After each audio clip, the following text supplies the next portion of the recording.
Alright everybody, welcome back to the channel. So we went a different route.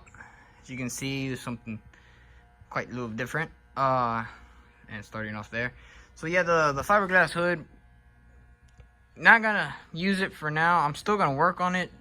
There's some engineering I have to work on that. See what I can do to improve that design, because that does work. It's just too flimsy, and for time's sake, this, don't get me wrong, this took at least maybe 2 weeks now so far of engineering, but we got it working. It's a tilt hood, so quite a little bit heavy wise up here, so it'll be a more I might as well just tell y'all now.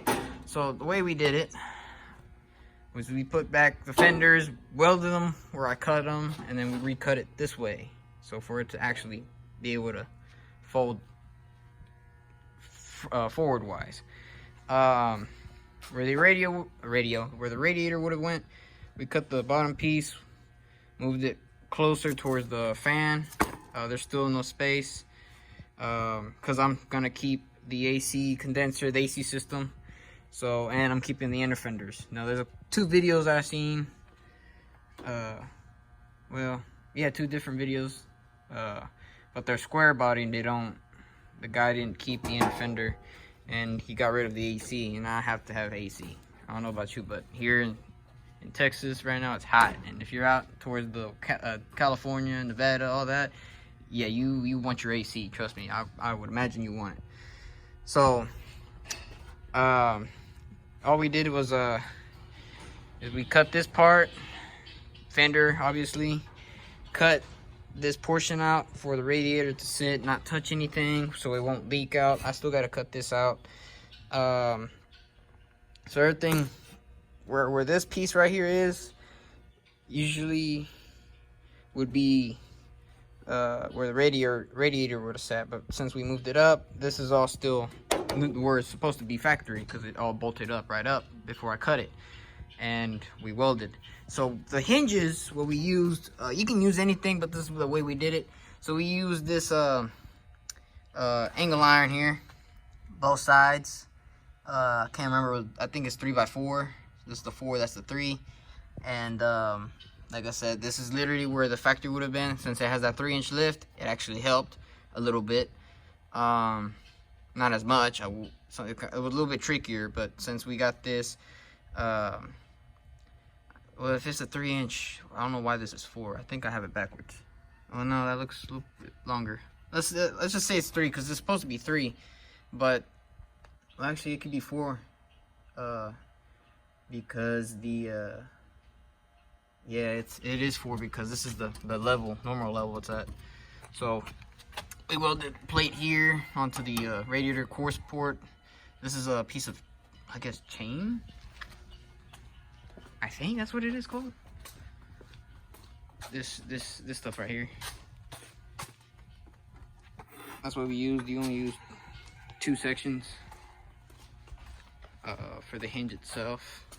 They were kind of rusty and heated up, and a little bit of oil penetrating fluid, and it worked. Then another angle iron right here. This is going to support the radiator. Now you're thinking, well, what about bushings and whatnot, so it doesn't it compensates, shocks the ride, doesn't mess up the radiator, in other words. Well, from factory it comes with these little bushings, these rubber mounts, so I don't see the point of having another rubber bushing. And plus it's gonna be stationary, shouldn't be moving anywhere. And these angle irons are for the condenser. The condenser also has its mounts, so we're gonna have to work on the support for the radiator and condenser. But for now, we have worked on the actual hood, so now we can actually tilt it up forward and whatnot. The last things we need to do is weld the back part here to make it secured. Weld a couple of places, for instance, this back end underneath. Something that people tend to forget and not actually weld. See, need to weld those spots too. There we go. It's not that heavy, but with one hand it's kind of hard. So the only thing left would be the hood, but we gotta do a couple of things. For instance, like this, cut this so it doesn't hit the top part of that radiator, the little cap. And then down here, this is where the AC lines, like I said, we're keeping the AC, so I'm gonna cut it from here to that point there. We originally cut it here, but since we made extra measurements and made it actually work, the final cut of everything, it was gonna be more lowered. Remember, like I said, that's at least 3 inches, and it's 4 inches now, different, at least an inch different, so you can tell. Other than that, we that's what we've been working on. Today I finally made all the cuts out. Dad was doing most of the welding, like the heavy welding here and there. It's holding. Hey Dad, what is this? What are these called? Hinges. Well, I know they're hinges, but what is it that we use that we cut? We use some chain link. Oh, chain link. Yeah, I showed them already. Yeah. Chain link. Okay. Those chains, they use them at the when they're drilling oil wells. Oh, okay. That's what drives the pump sometimes. Okay. Yeah. So next thing we do will be weld and do the other cutouts, like I said, and then we can work on the actual support of the radiator, condenser, and stuff. I need a new condenser, but we're using the old one as a reference. Somebody, where's that thing? I cut it. Oh, here it is. It's on the line. So I need a new line, anyways. So this is the one I cut it with the Sawzall. You can tell that the threads are cross-threaded. You see how the top portion is like 2 threads out, and the bottom part is 2 in. I mean 1 in. Yeah, somebody cross-threaded it. So I'll put a new condenser in a line and keep it good, because the condenser looks like it's new, and also that dryer or accumulator, what do you want to call it, so is that pigtail. And so that, like I said, whoever had the truck spent some money money on it. The only thing left would be to worry about would be the transmission cooler, but what I thought is maybe have it, like, if I'm able to somehow manipulate it a little bit, but basically what I had in mind was have this like this down here, make a bracket for it, it's not gonna be touching or in the way of nothing, and have it like this, you know what I'm saying, because air is still gonna be traveling through it. I can imagine it not cooling, because it should be cooling, because air is coming from the bottom going down the road and so whatnot. And if I have to, I'll buy a little fan for it and have it run a switch, you know. And that's another thing up here. The fan, like I said, it has enough space from the radiator, but the factory fan shrouds will not work. If I modify them, I can, but I would just have to see from what section and what needs to be cut and so whatnot, because it's now closer, it's thinner. The other option would be electrical fans, but I would have to figure out what kind of electrical fans I need to buy. So yeah, and how to mount them. So that's another thing. However this radiator is going to be mounted with the AC condenser and all that, that's the way I have to go down the route and see about the fan. But it would be nice to keep the factory fan. If not, I'll buy electrical fans. And that would be another thing to ask y'all, is I don't know what kind of amps this, you know, alternator is. I don't know if they're 60, 80 amps or 50. It varies. I wonder what kind of amperage of a alternator I can put for those fans, so I don't be draining too much of the battery and be charging enough. Because like I said, it's gonna be running lights, you know, it's gonna be running lights, AC, radio, the whole 9 yards. So I want something to keep up with it, especially electrical fans. And if I try to look on YouTube, it's kind of just, it's all over the place. People use all sorts of different fans from different cars and models, and I was just like, well, I don't know what kind of alternator. I want to know what alternator to use, because yeah, you can use all sorts of different electric fans, but what about alternator? And if it's possible, can I put a big block 454 alternator, because I know those things are huge and they're bigger. This is just something to ask around about. So yeah. So yeah, that's what I've been doing for the past 2 weeks, 3 weeks maybe. I'm gonna upload this tonight, so tomorrow, Thursday, I can watch it in the morning or whatnot, or watch it tonight. So here's a little update video for y'all. So like I said, That's all it is. Bolt it all up. Just cut it there. Be able to open. Right now, why it's not sitting correctly is because I have locking pliers over there, because I gotta weld a couple of things here and there from the old cuts to make it strong, and then like areas where I cut the mass, extra pieces that shouldn't have been cut, but sake of the damn cutting wheel, I cut through pieces here and there. I need to touch them up and weld them a little bit so they don't start, you know, cracking or whatever the hell. So yeah, not bad, not bad. I'm liking it. Like I said, too bad I couldn't do that with the fiberglass hood.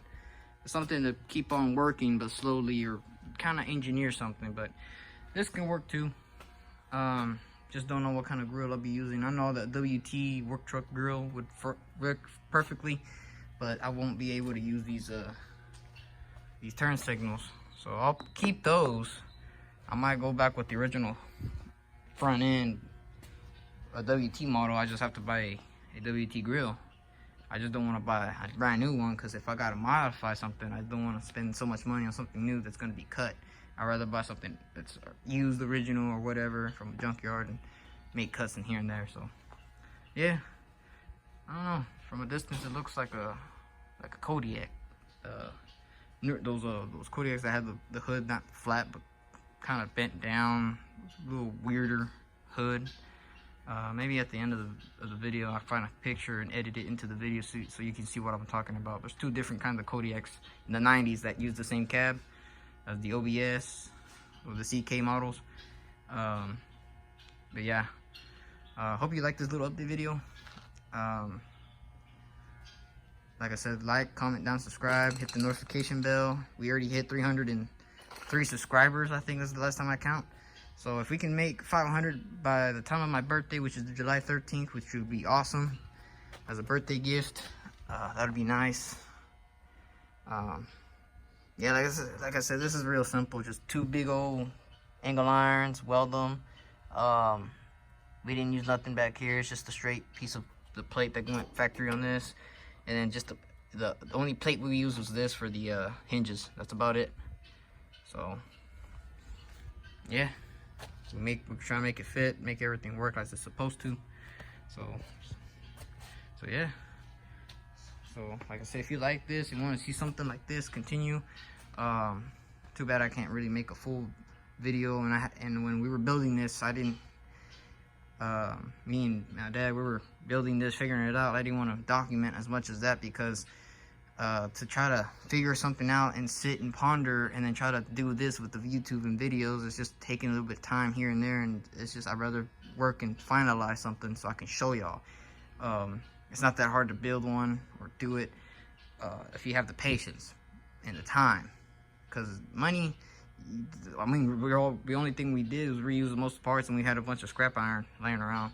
You think that, like my dad said, this chain link, you would have to buy that and then buy some angle iron and a plate. So I don't know how thick that is, sadly. I'm sorry.